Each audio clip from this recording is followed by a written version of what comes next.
Okay, brilliant. Okay, perfect. So here also I'll just change this just so I stay a little bit in the corner and you can see me. Perfect. So what is it? Yes. So first, we will start with the motivation, what drives our behavior, and we will touch on how to find our personal why, which will really become that power engine behind your actions going forward. Now, then we'll talk about willpower. Also, I'll give you some tips on how to structure your week so it works for you. So it really is supportive to to help you get through some doubtful moments or through some kind of seduction, or when you feel tired and just don't feel like, really thinking about, okay, what health am I going to eat right now? So I'll give you a couple of tips on that, as well as some quick meal fixes, and then also a few pointers on how to get back on track after a special event. Okay. So first, let's start with a question. So what is the motivation and what really drives, right? What drives our behavior? Now, to answer that, we really have to start with brain.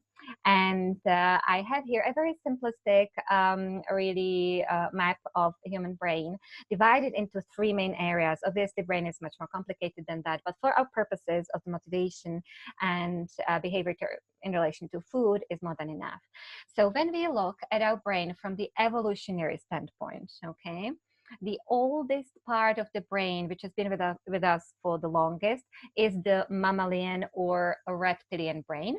And that is center for our instincts, for our fight or flight response. Okay, that is the center which has guaranteed our survival and which is responsible for us being here today. Then slightly younger brain is the emotional brain, or also called mammalian brain.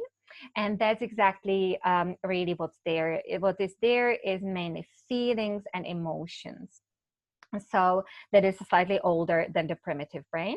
And then the youngest from these three would be the human brain or neocortex. And that's where our language and different abstract thinking and artistic visions and conscious also thinking is stored. So now how do they relate to our food choices? Okay, so imagine this scenario, okay? Imagine that you just feel like having something sweet, some treat, and in front of you, or maybe not in front of you, but inside your head, you're wondering, okay, so should I have really fruit salad or just some piece of fruit, or maybe some kind of nice banafi pie, vegan banafi pie, okay? And as you are thinking about it, these thoughts will start popping up. Okay, I should really eat fruit because fruit is good for me and healthy for me. But I just really love that cake because it's so much nicer and smoother and tastier and richer. And also I remember the time when I was with my friends in the cafe and we had such great love and we had that cake. So what's really happening is that your three brains are talking, okay? That fruit salad, that conscious, okay, I really should eat this, that's coming from your conscious brain. However, those thoughts like, oh yeah, but it's so much nicer and richer and comforting, that would be your instinct talking, because your instinct and the oldest brain is really programmed for survival. And that's what makes sense, right? To eat the richest food in the environment there is, which would guarantee your survival. And then all those thoughts about, yeah, but I just remember with my friends, or maybe my grandma used to have it, all that would be emotions. So you can see that then it's quite understandable that often we reach for the cake because look, it's 2 against 1, right? It's the instinct and the emotion telling you, yes, that's a better choice, which makes bigger sense versus the fruit salad. So what should you really do? What should you really do to make the right choice, to make yourself make the right choice? Because the truth is really that the instincts are set in stone. Yes, that's with us. That's millions of evolution that's just there for our survival. Then consciously, you know what to do, but it's almost like the emotions are the deciding point. Okay, so are you or are you not gonna go for it? So in order to really connect to those emotions and make them work for you, what you really need to find is your why. And it should be why which makes you cry. It should be why which is unique to you, which is strongly, strongly connected to your emotions deep inside. And just as an example, I'd like to share with you my whys, which inspired me really ages ago, which inspired me years ago to start on this journey. And sorry, I'll just change this here.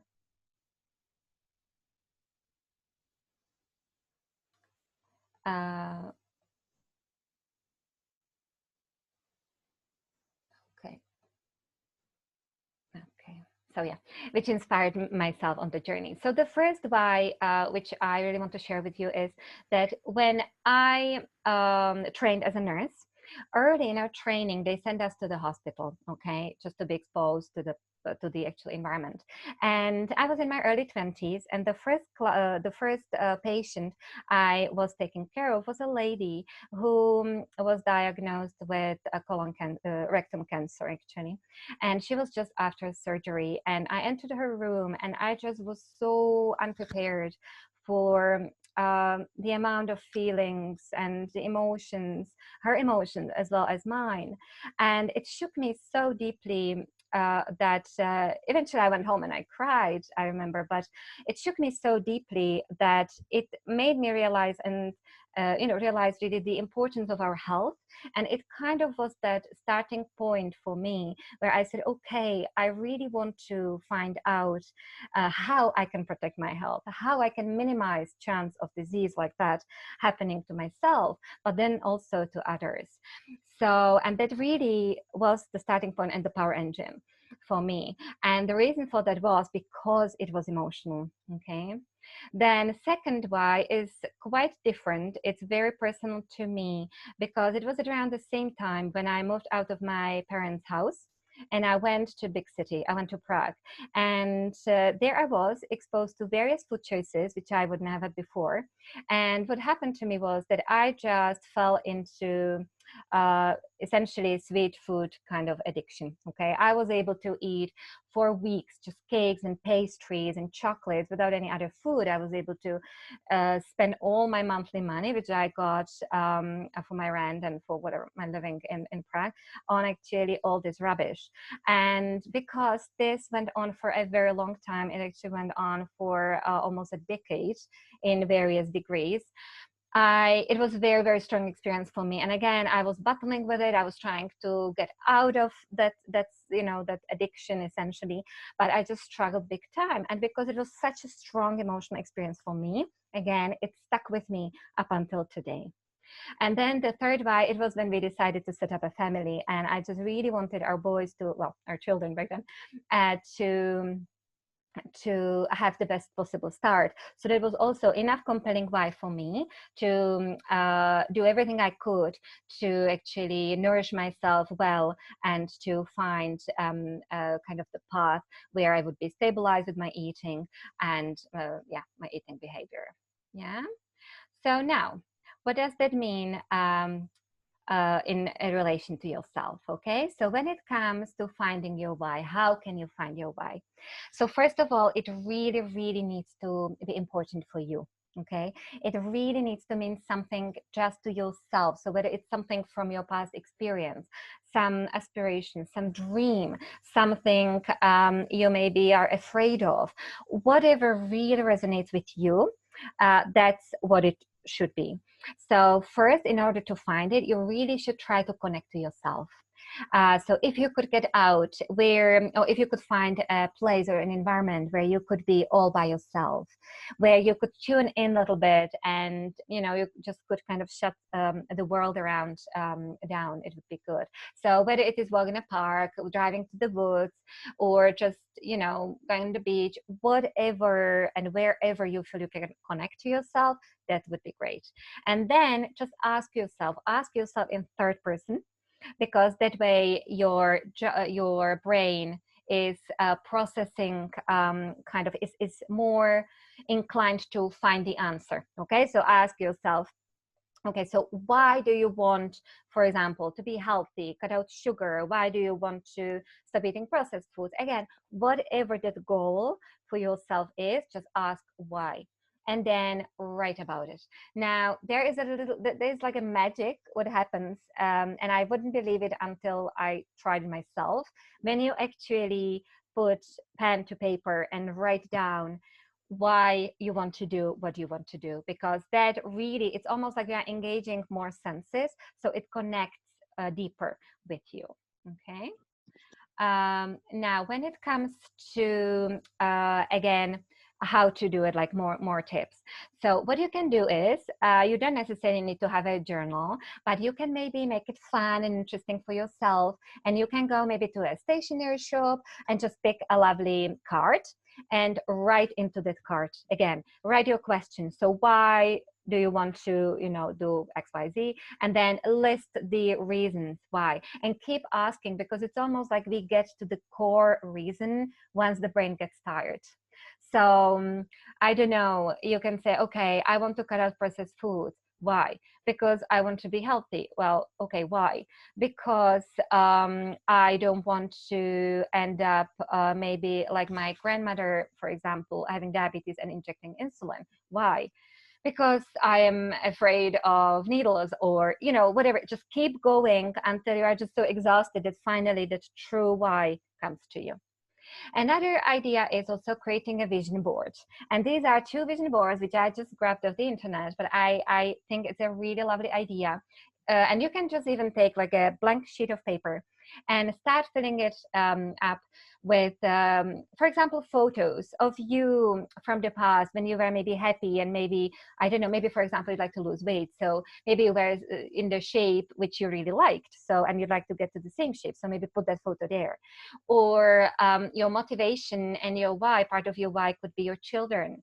And then just put those photos there. Again, make it personal, write about it, make the pictures. Again, you are engaging more with your why, with your reasons, and that way you will feel much more motivated and stronger to actually keep going. And another one which people find quite helpful is actually recording a video for yourself. Now, that, if you want to opt for that, what I'd suggest is be as expressive as you can. Okay, make it, again, personal to you, and do it in such a way that it really resonates. So use expressive language, okay, whatever is unique and works for you, because I'm sure you know yourself. So just pump yourself up, and say, okay, so what do you want to do and why you want to do. Again, the video seems to work quite well for people. Now, so that was about our emotions, okay, and about really finding our why. Now let's have a look at the willpower and willpower strength in general, which I believe lies really in that conscious part of the brain, okay, in that conscious thinking, because that's your kind of you talking to yourself, okay, you should eat apple rather than apple pie, yeah?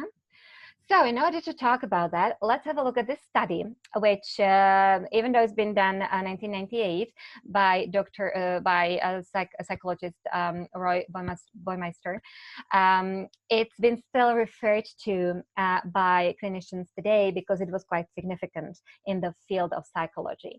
So what it's referred to is really cookies and radishes study. And what they did was that they had 2 groups of people, and they invited them separately to a room where there was a plate of freshly cooked or baked chocolate chip cookies, so the smell was still lingering in the air, and a plate of radishes. And the people, the first group, they were told, listen, we need you to fill in a form. You can actually eat just the radishes. You cannot have any of the cookies. And once you fill in the form, you will go to the next room where you have to do a geometry task. And that's why we are doing the study. We are doing the study because you need to prove and solve the geometric thing, that geometric challenge. So they did.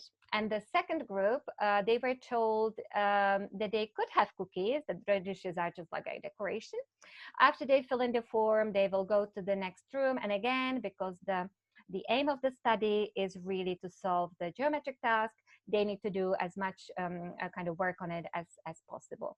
But really the difference was that one group could eat cookies, the other one couldn't. So now what happened?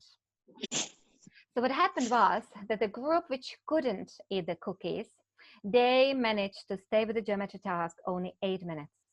Essentially, it was less than half of the time of that group which was allowed to have the cookies.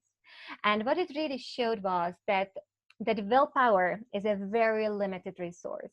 And if we spend willpower essentially on something else, there is very little left, to, for example, avoid unhealthy foods, or in this case, to do geometry tasks. And I'd like you really to think about willpower as a battery, okay, as a battery, which in the morning when you wake up is fully charged. But then as you go through your day, it starts getting depleted. And so what depletes the willpower? It's essentially everything you can think of. Everything you can think of what happens to you throughout the day. Okay, so it's various types of choices. So it is, you wake up and you'll think, okay, what am I going to wear? Am I going to work out now or later? Am I going to go for a walk or a run? Am I going to make a breakfast now or later? What are kids going to have? Am I going to have smoothie or maybe something else? Then you sit down to do some work. So, okay, will I open this email or that email? After you open it, will I read it? Will I just flag it? Will I respond now? Will I respond later? You can see that there's a ton of minute, like these decisions throughout the day, and all of these deplete willpower. In addition to that, it's also all the food relating choices. So if you are looking at pictures, maybe you are scrolling through your social media feed, okay, and you see beautiful pictures, and that already you are thinking, okay, will I save it? What about, will I make it later or not at all? Or, all that again is targeting that willpower battery and depleting it at a time. And also something what seems relatively harmless or unrelated to your willpower would be clutter, would be actually disorganized environment. So if you happen to have a pile of papers on your desk and you are just, don't have time to sort it out, or maybe clothes you just should iron and, it's just kind of looking at it on occasion, all that again seems to deplete willpower. So now, on the other hand, what recharges willpower? Well, as I suggested, really, or as you probably experience yourself in the morning, how do you feel? Okay, how do you feel? Isn't it that in the morning when you wake up after sleep that you say to yourself, okay, so today I'm going to be really good. I'm not going to touch any cookies. And today is, that beginning. But what happens by midday or 3, 4 o'clock? It's quite likely that the willpower is almost gone because ton of things happened, and maybe you had an argument, or maybe kids were naughty or whatever, and you just feel like you really deserve that little treat or whatever. And that's what it is really, when the willpower is just being depleted. Then another thing which recharges willpower is meditation and deep breathing. Essentially, anything what connects you to yourself, anything what involves or includes mindfulness, that will recharge willpower. And as you can imagine today, unfortunately, that's something what we, all of us, are lacking, right? Being mindful and going kind of mindfully through the day. Then it would be also a nice walk in nature. So it can be a simply park, but just something where you feel like you are a little bit connecting to nature, okay? And then also spiritual practice like a prayer, for example. So that would be about our willpower. And now let's have a look at our impulsive, instinctive brain. Okay, so as I mentioned, it's that reptilian, that oldest part of the brain. And there is all that fight and flight and that survival mode located. So because this oldest part of the brain is really responsible, and we need to be thankful to it, that it has kept us alive as species all the way until here. It's incredibly hard to fight it. It's very hard to fight it because it's just it's like your instinct. It's like you putting a hand into the fire and then removing quickly the hand. So that's what happens when you have for example, the food you don't want to eat around yourself in your house, that you will feel incredibly strong pull to eat those. And that's what it is. It's the instinct telling you, yes, do it, do it, do it, do it, because that will guarantee your survival. And that's why if you want to bring a little bit more peace into your mind, try to do as good job as it possibly is, as it's possible in your house. Try and clean your environment, because as psychologist Dr. Doug Lisle says, really, you need to work harder on your environment than on yourself. Because what do we often tend to do? We tend to blame ourselves. We tend to say, oh gosh, I'm so bad and weak, and I messed it up again, and we kind of shame and blame ourselves, but we don't realize that it's the instinct, and that it is really the environment which we just need to clean up, or at least reorganized within the reason, because we are not probably in the house alone, but at least just to clean it as possible as it is. So it would include your fridge and cupboards and bags and car. And kind of what the ultimate idea is really try and make it difficult for yourself to get to that specific food. So for example, if your trigger food is, or your kind of go-to food which you really are not very happy that you tend to maybe eat too much of, let's say it's ice cream or some kind of biscuits or maybe peanut butter, try not to have that particular food in your house. Okay. And I do appreciate that it's not possible all the time to do it 100%, because as I said, there are, there's your spouse, your kids, or whoever you share the place with, and they will kick up a fuss because you are most likely going to touch the food which they love themselves. So then there are alternatives. So what you can do is, if your kind of go-to food and comfort food is nut butter, instead maybe get shelled nuts. Okay, because those take much more time, much more energy for you to get to, so you'll be less inclined to actually do it. Yeah, you will be creating this barrier between you and that kind of reward. So therefore you are more likely to get distracted. Then if it's ice cream, maybe bring in ice lollies.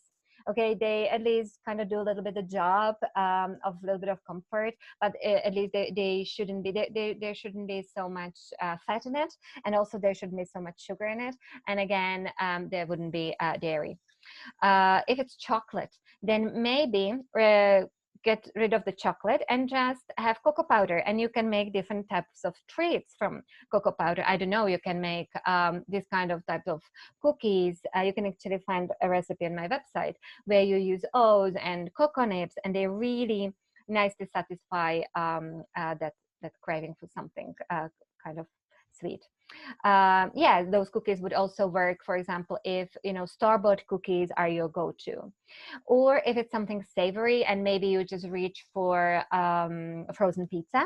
What you can do is you can make homemade pizza from cashew cream, and you just have like wholemeal pita bread, and you put passata as a tomato sauce, and then mushrooms, and the cashew cream, you just have cashews and water and a little bit of garlic and a bit of salt, and you process it and you put it on top, as you can see, and you have a lovely pizza.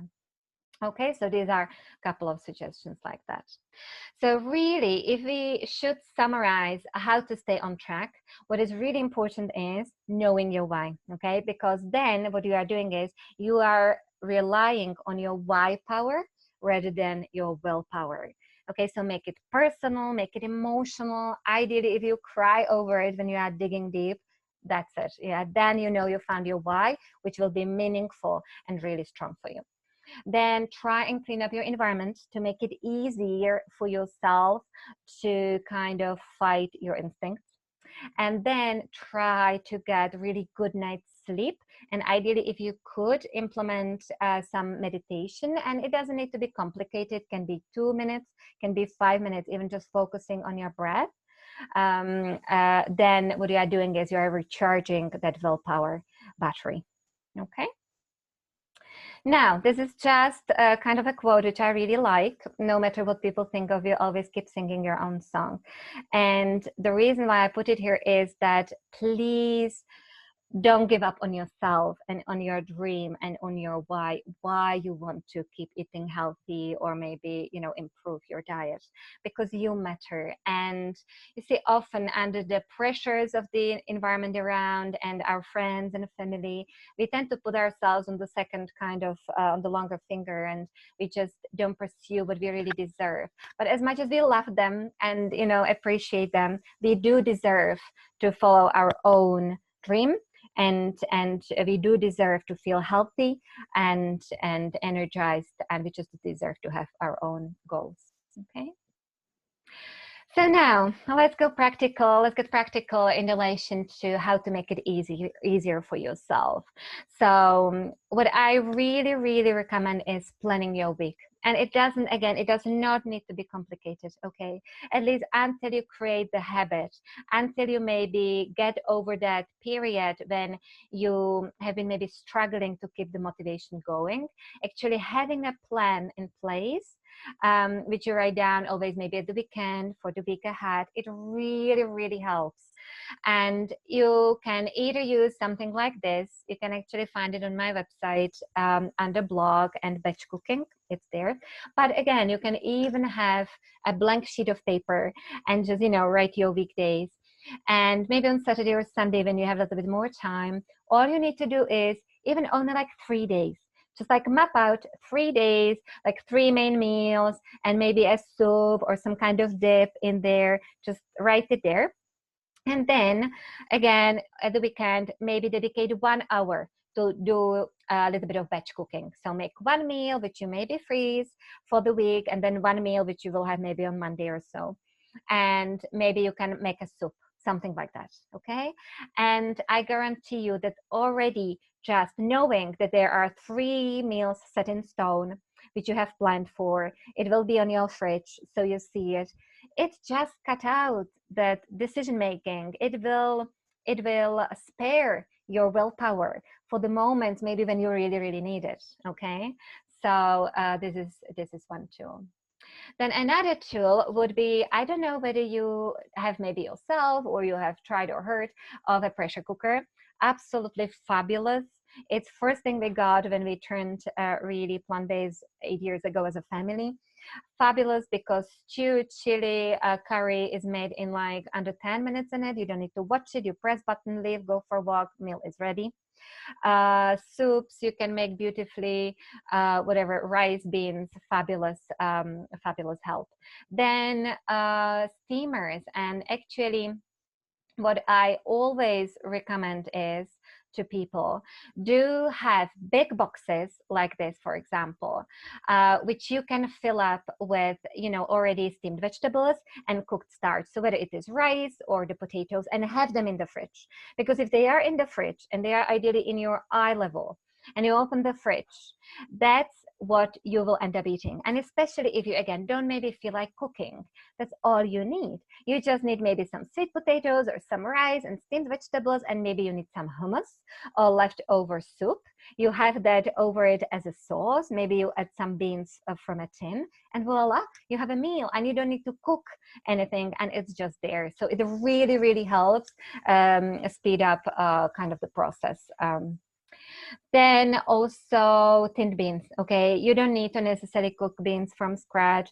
Ideally, if they could be sugar, salt-free, great. Absolutely, tinned beans, fabulous. And then don't be afraid, maybe frozen fruit, to use frozen fruits and veg. Some people sometimes are. But again, fabulous help. Just pull it out of the freezer, use it in cooking, and that really speeds things up. Now, quick meal fixes. So I have a couple of ideas here, and I'll just talk you through, okay? So when it comes, for example, to a brunch, yeah, or you could have it anytime during the day, really. You could have it even as a dinner.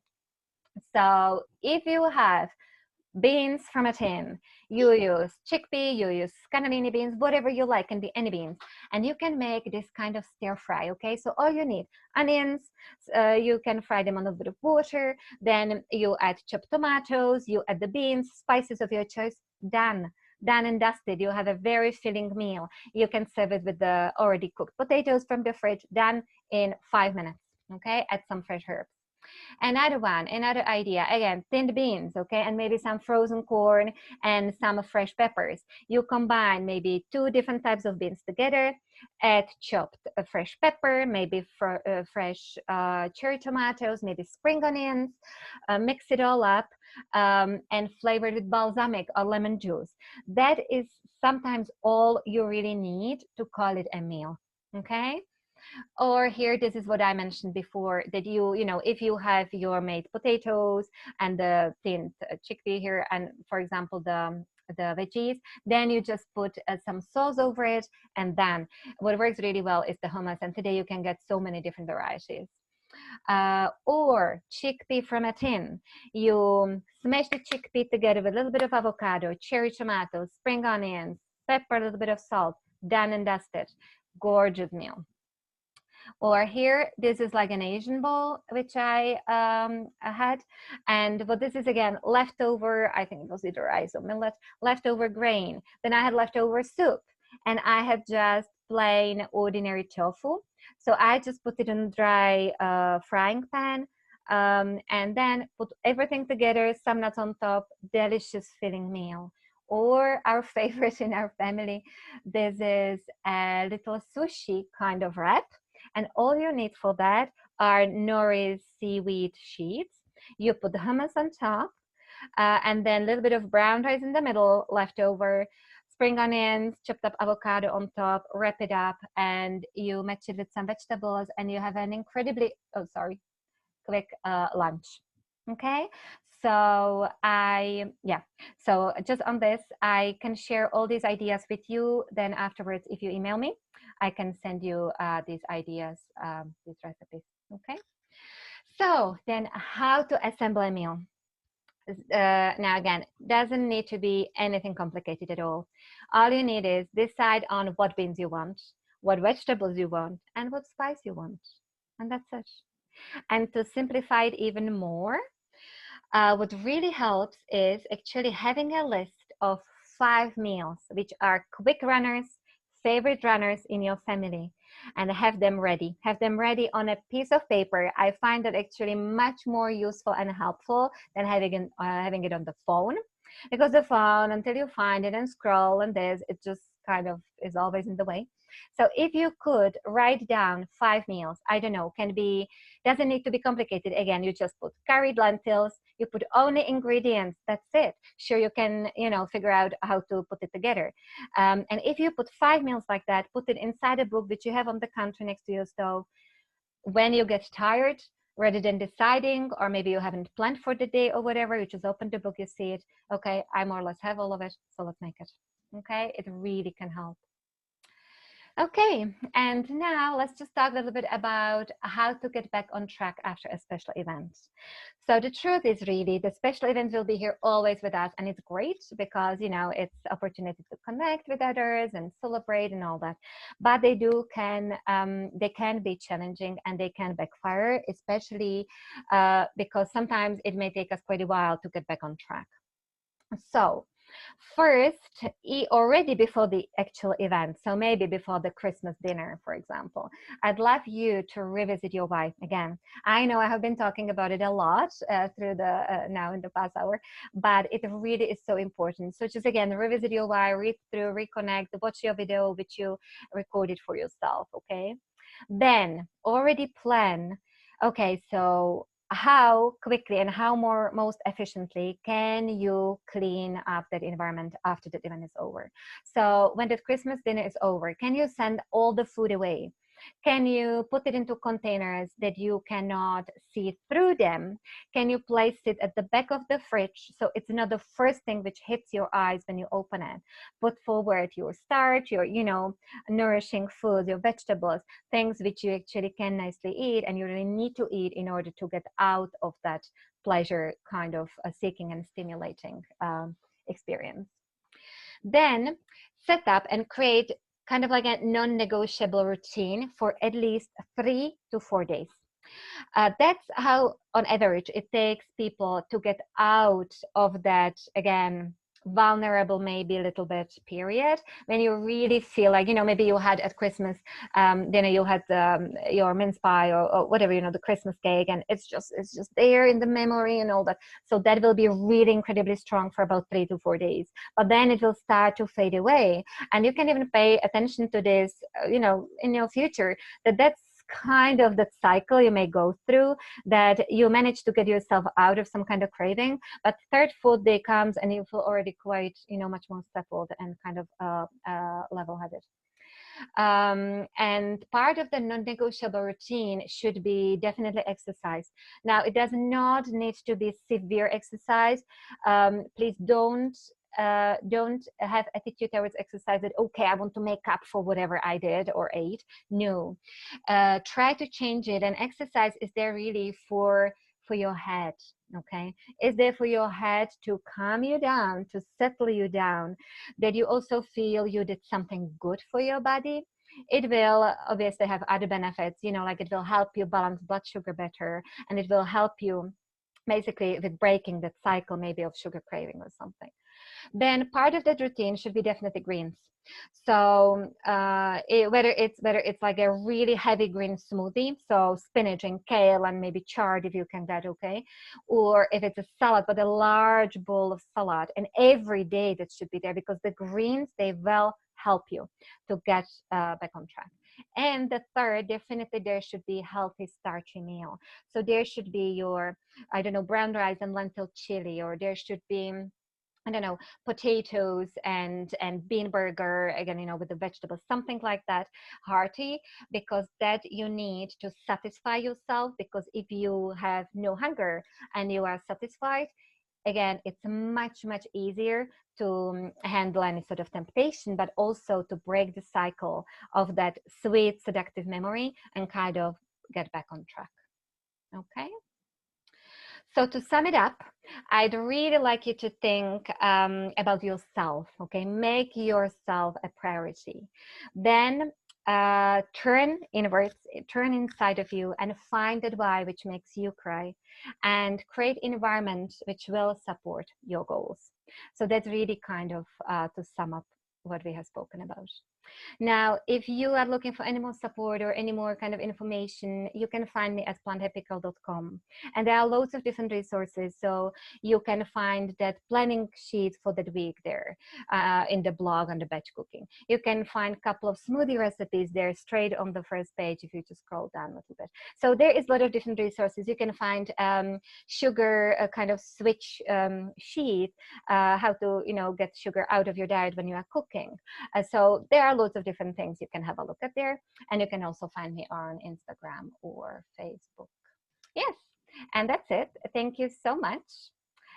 So what I'll do now is I will stop sharing and stop recording. And there you go. Hold on.